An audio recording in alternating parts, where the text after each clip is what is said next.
Bismillahirrahmanirrahim. Assalamualaikum warahmatullahi wabarakatuh. Selamat pagi, siang, sore, dan malam. Salam sejahtera untuk kita semua. Di sini saya akan menjelaskan tentang proses desain eksperimental yang saya buat berupa maintenance stimulus berupa raba. Yang saya ambil adalah berupa tekstur. Perkenalkan, nama saya Fandi Zulhak, seorang mahasiswa desain grafis Politeknik Negeri Jakarta dari kelas DG7B. Nah, next, saya akan menjelaskan tentang masalah yang dari proses desain yang saya buat.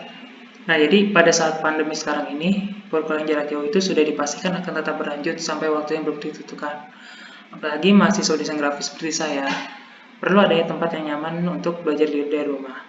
Sebenarnya saya memiliki masalah pada meja belajar. Pada dasarnya, meja belajar yang saya pakai merupakan meja yang dimiliki adik saya. Akan tetapi, karena tidak pernah dipakai, akhirnya saya yang memakainya. Selang berapa lama, meja itu tiba-tiba rusak dan bautnya dol akibat bahan kayu yang dipakai tidak bagus. Bisa jadi rusak karena beban yang terlalu berat dari laptop yang saya pakai, dan bisa jadi meja itu tidak kuat karena menahan beban. Nah, jadi meja yang saya pakai itu merupakan meja yang kecil gitu, bisa dibawa kemana-mana gitu. Jadi mejanya itu khusus buat anak-anak. Karena adik saya jarang memakai mejanya, dan saya membutuhkan meja untuk tatakan laptop gitu. Jadinya saya memakai meja adik saya untuk sementara waktu pada saat itu.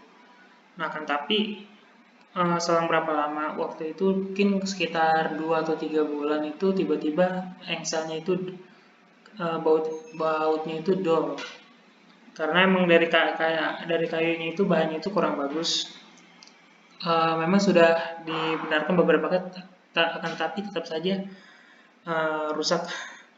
Jadi memang harus diganti yang baru mejanya. Nah, lalu stimulus terhadap sekitar. Nah, stimulusnya itu yaitu tekstur keras dan halus pada meja belajar berbahan kayu jati. Nah, jadi meja sebelumnya itu emang bahannya itu dari kayu yang biasa gitu. Jadi emang gampang lapuk dan juga emang gak kuat nahan beban.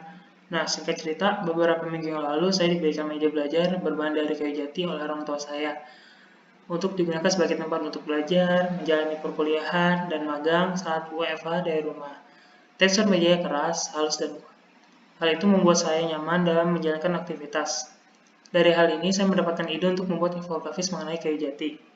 Nah, jadi yang saya ambil itu tema itu mengenai kayu jati gitu, manfaat kayu jati pada bidang furnitur. Nah, kenapa saya mengambil kayu jati? Karena memang masalahnya itu kan pada meja belajar saya.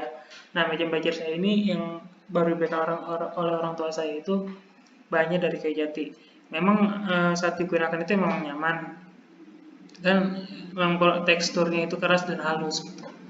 Pada dasarnya mejanya itu sebenarnya bukan meja belajar tapi meja tempat makan. Nah, tapi orang tua saya memilih meja ini karena supaya bisa dipakai oleh adik-adik saya gitu. Nah, di situ terdapat gambar laptop dan mejanya. Nah, lalu konsepnya itu yaitu berupa infografis yang berisi mengenai informasi tentang kayu jati dan manfaat kayu jati pada bidang furnitur. Konsep ini dibuat untuk memberikan pesan kepada masyarakat pentingnya memilih bahan furnitur yang baik agar tetap awet, nyaman, dan tahan lama. Nah, di sini menurut Propanius, kayu jati itu memang teksturnya itu tekstur dan serat yang halus dan padat serta perporan yang kecil. Di dalam kayu juga terdapat zat ekstraktif yang disebut tektoquinone. Jadi zat penghasil minyak yang jadi kayak zat anti raib itu secara alami. Targetnya itu masyarakat kelas AB dengan pria wanita berumur 30-40 tahun. Pekerjaannya itu seperti pengusaha, pekerja kantoran, dan entrepreneur. Pesan yang disampaikan juga dimaksud untuk memberikan informasi bahwa kayu jati itu penting bagi kita, terutama bidang yang kita punya, dan akan awet tahan terhadap rayap menjadi masalah pada furnitur rumahan. Nah, ini finalnya, dan ini mockup pada poster A4 dan urban road.